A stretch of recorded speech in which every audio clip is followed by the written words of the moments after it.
थकहार करके, महाराज कोई दूसरी दक्षिणा मांग लीजिए।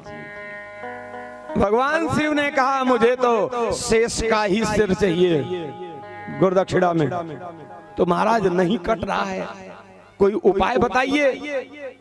भगवान शिव ने कहा तो इंतजार करो, यही शेष आगे राम का छोटा भाई लक्ष्मण बनकर जा रहा है। यही शेष शेष सहस्र शीश जग कारण सौ अवतरेव भूमि भय तारण। यही शेष जो है आगे राम का भाई त्रेता युग में राम का भाई छोटा भाई लक्ष्मण बनकर जा रहा है। और जब जनकपुर में राम जी हमारा धनुष तोड़ेंगे उसी समय आप वहां चले जाइएगा, आपको बहाना मिल जाएगा। और उस समय इसके पास केवल एक सिर रहेगा, इसका सिर काट करके ला करके मुझे दे दीजिएगा, आपकी गुरुदक्षिणा पूरी हो जाएगी। तो परशुराम ने कहा महाराज वहां तो बहुत राजा और राजकुमार रहेंगे, मैं इतने लोगों में कैसे पहचानूंगा कि यही शेष है।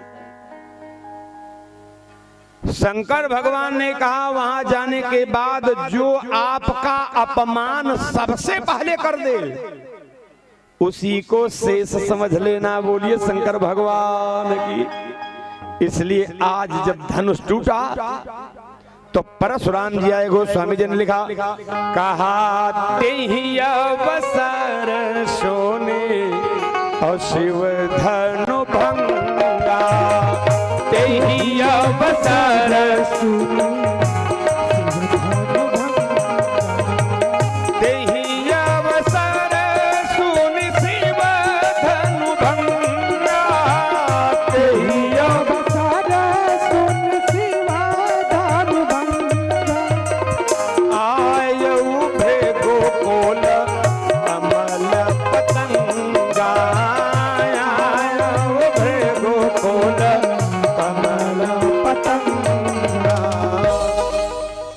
अवसर सुन शिव धन भंगा, आयो भृगुकुल कमल पतंगा।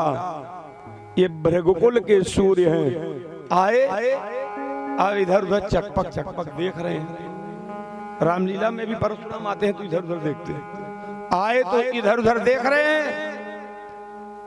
तब तक लक्ष्मण जी ने बोल दिया मैं आपको पहचान रहा हूं, मैं आपको पहचान रहा हूं और केवल पहचान नहीं रहा हूं, यह भी जान रहा हूं कि आप यहां पर क्यों आए हैं। परशुराम ने सोचा कि सबसे पहले यही बोल रहा है, इसका मतलब यही शेष है। सबसे पहले यही बोल रहा है, इसका मतलब यही शेष है। लक्ष्मण जी ने कहा मैं तो आपको पहचान भी रहा हूं और यह भी जान रहा हूं कि यहाँ पर आप क्यों आए हैं। परशुराम ने कहा क्यों आया हूं? तो लक्ष्मण जी ने कहा मातहि पीतहि उर्न भजनी के, मातहि पीतहि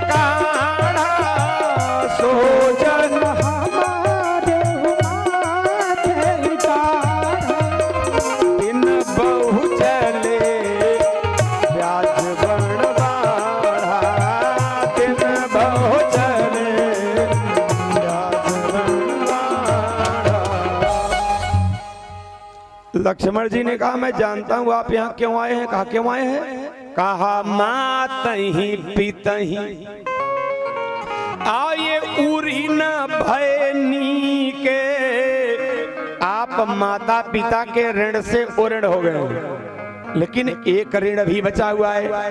कहा गोरो ऋण रहा सोच बड़ जी के, गुरु का ऋण बाकी है, उसी गुरु के ऋण की आपको चिंता सता रही है।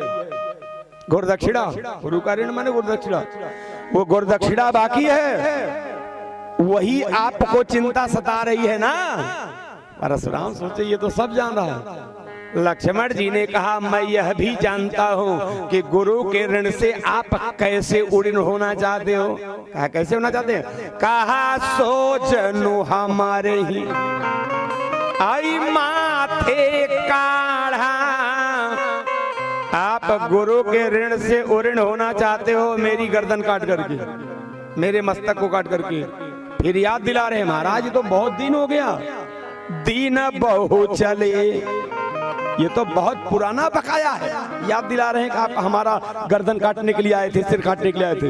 दिन बहु चले ब्याज बड़ बाढ़ा, ये तो बहुत पुरानी बात है। बहुत दिन पहले शंकर जी ने आपसे मांगा था, बहुत दिन निकल गया है, उसका तो बड़ा ब्याज हो गया है। आबयानी व्यवहारिया बोली, महाराज अगर आपको रुपए पैसे की जरूरत हो तो मैं व्यवस्था करवा दूं गुरुदक्षिणा के लिए। तुरंत देऊं मैं थैली खोली, रुपए पैसे से अगर गुरुदक्षिणा पूरी हो जाए वो व्यवस्था मैं करवा दूं, लेकिन जो आप सोच करके आए हैं वो काम आपका नहीं पूरा हो पाएगा। और जब परशुराम जी महाराज फरसा लेकर मारने के लिए दौड़े, अब फरसा आगे नहीं बढ़ा। परशुराम ने कहा फरसे से फरसा, फरसा ने कहा ऑर्डर प्लीज। परशुराम ने कहा इसकी गर्दन काट दो, इसकी गर्दन काट दो। फरसे ने कहा महाराज सामने वाले को देख करके फिर ऑर्डर दिया करिए, ऐसे ऑर्डर नहीं दिया जाता। और जब फरसा आगे नहीं बढ़ा, हाथ आगे नहीं बढ़ा, तो परशुराम जी ने भी यही बात कहा बहई न छात आदही पुछाती भा कुठार कुंठित नृपघाती न यही काटी अभी कुठार कठोरे गोरोहे ओरेण होते श्रम थोरे। अगर आज इसकी गर्दन कट जाती न तो यही काटी कुठार कठोरे, फरसे से कट जाती अगर गर्दन, तो गुरु ही उरीण होते श्रम थोड़े, थोड़े से श्रम में गुरु के ऋण से आज मैं उरीण हो जाता। तो परशुराम अपने मन से नहीं आए, परशुराम को किसने भेजा है? कहा शंकर जी ने। तो क्या शंकर जी से और लक्ष्मण जी से दुश्मनी है? ना, असल में परशुराम को जो अपने शस्त्र विद्या का गर्व हो गया है, उसी गर्व को मिटाने के लिए शंकर भगवान ने इनको यहाँ भेजा है। अच्छा, परशुराम आने वाले थे, जब वहां से चले उसके पहले का पोजीशन क्या था वहां पर मालूम है? जब राम जी ने धनुष तोड़ दिया, जितने राजा थे, आजकल जैसे दिल्ली में चल रहा है, सब लोग खड़े हुए। अरे धनुष तोड़ दिए तो क्या हुआ? अरे जब तक हम जिंदा हैं सीता जी का विवाह इनसे नहीं होने देंगे। किसी ने कहा अगर जनक जी ने सहायता कर दिए तो? कहा अरे जनक जी सहायता करेंगे तो जनक जी को भी जीत लेंगे, इन लोगों को भी जीत लेंगे, दोनों भाइयों को। किसी ने कहा भाई साहब ये सारा पावर धनुष तोड़ने में काहे नहीं दिखाए? उसी समय दिखा दिए होते, ये झंझट ही नहीं होता। अब बेचारे राजा सब चिंता में है कि हे भोलेनाथ हमसे काहे धनुष नहीं टूटा, हमसे धनुष टूट गया होता तो सीता जी से विवाह हो जाता। इतने में परशुराम जी जब फरसा लेकर के पहुंचे, परशुराम ने कहा जिसने धनुष तोड़ा हो वो मेरे सामने आ जाए, नहीं तो सभी राजाओं की गर्दन काट दूंगा। जितना राजा अभी पछता रहे थे काहे नहीं टूटा, अब वो भगवान को मनाने लगे, हे भोले बाबा अच्छा हुआ हमसे नहीं टूटा। एक राजा ने तो कहा मैं तो जानबूझ कर नहीं तोड़ा, मुझे मालूम था तोड़ने के बाद लफड़ा हो वही करेगा, मैं तो जानबूझ कर नहीं तोड़ा।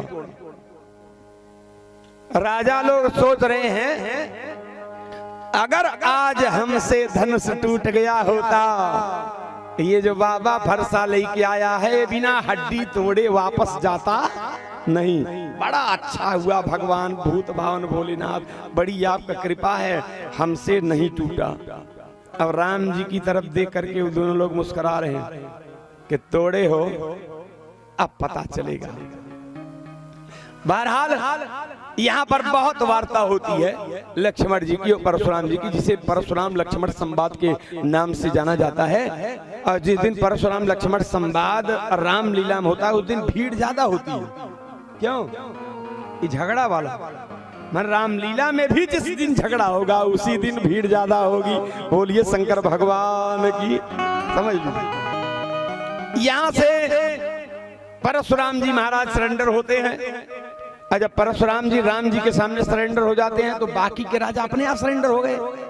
भाई जो सबकी गर्दन काटने वाला था जब वही सरेंडर है तो बाकी लोगों को क्या विसात है, सब लोग अपने आप सरेंडर हो गए। और उसके बाद परशुराम जी कही जय जय जय रघुकुल के तो अब रघुपति गए बन ही तप है तो। और इधर फिर भगवान श्री राम जी का विवाह संपन्न हुआ।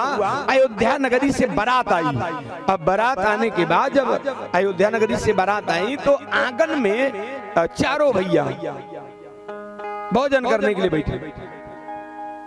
जब भोजन करने के लिए चारों भैया बैठे तो अयोध्या की जो देवियां थी वो सब दूसरे मंजिले पर कुर्सी लगा करके बैठ गई। क्या करने के लिए? गारी देने के लिए, गारी सुनाने के लिए। जोर से एक बार जय बोलिए। कुछ देवियां सो रही हैं, मैं देख रहा हूँ। अब सोचो माता जी यहाँ से जाओगी, पतो पूछे अम्मा जी कौन कथा सुनू तो का कहबू? क्या मुही जाके झूलत रहे? अरे सुन लो, सुन करके वहां जाओ सुनाओ। हम आशीर्वाद दे रहे हैं यहाँ से। अगर प्रेम से यहाँ से माता जी कथा सुन के गई तो समझ लीजिए आज पतो 2 घंटा गोड़ दबाए। बोलिए शंकर भगवान की। हालांकि आज सास बहू का संबंध बिगड़ गया है सब मिला जुला करके 70%। एक जगह तो मैं कार्यक्रम में गया था, उनके घर के बहू चाय लेकर के आई। हमने कहा सास का हाथ पैर दबाया करो, सेवा किया करो और तुमको ज्यादा मानेगी।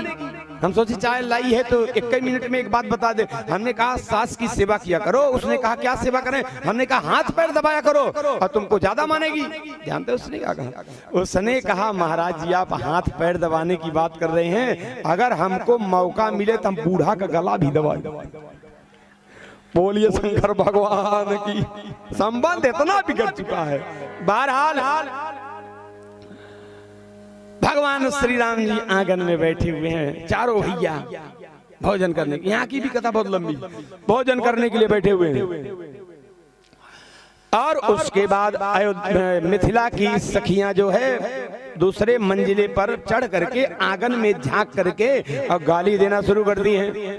राम को गाली मिली तो लक्ष्मण जी थाली के पास में लगे कसमसाने। राम जी ने देखा तो चुप हो गए। लक्ष्मण को गाली मिली, चुप।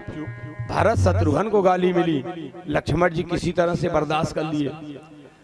लेकिन जब सीता जी की सखियां दशरथ, शिव, दधीच, हरिश्चंद्र का नाम लेकर के गाली देने लगी तब लक्ष्मण जी ने थाली खिसका दिया।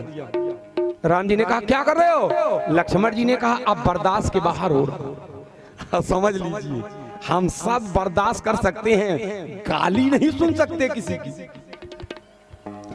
तो राम जी ने कहा लक्ष्मण ये ससुराल है, यहाँ पर तो गाली सुननी पड़ती है, लेकिन अगर तुम्हें इतना ही वो हो रहा है तो बोलो तो मैं गाली चेंज कर दूं। लक्ष्मण जी ने कहा तो क्या वहां दूसरे मंजिले पर सिखाने जाएंगे? सिखाने जाएंगे कि ये वाली गाली गाइए? अरे राम जी ने कहा वहां सिखाने नहीं जाऊंगा लक्ष्मण, यहीं से चेंज कर दूंगा। कहा कैसे चेंज करेंगे? राम जी ने कहा चेंज करके दिखाता हूं। और जिस समय भगवान श्री राम जी मुस्कुरा करके अपना मुखमंडल ऊपर किए और भगवान श्री राम जी के मुखमंडल को देखते ही सीता जी की सखियां जो दशरथ शिव दधीच का नाम लेकर गाली दे रही थी उनका नाम भूल गया और जनकई जी को गाली देने लगी। बोलिए शंकर भगवान की।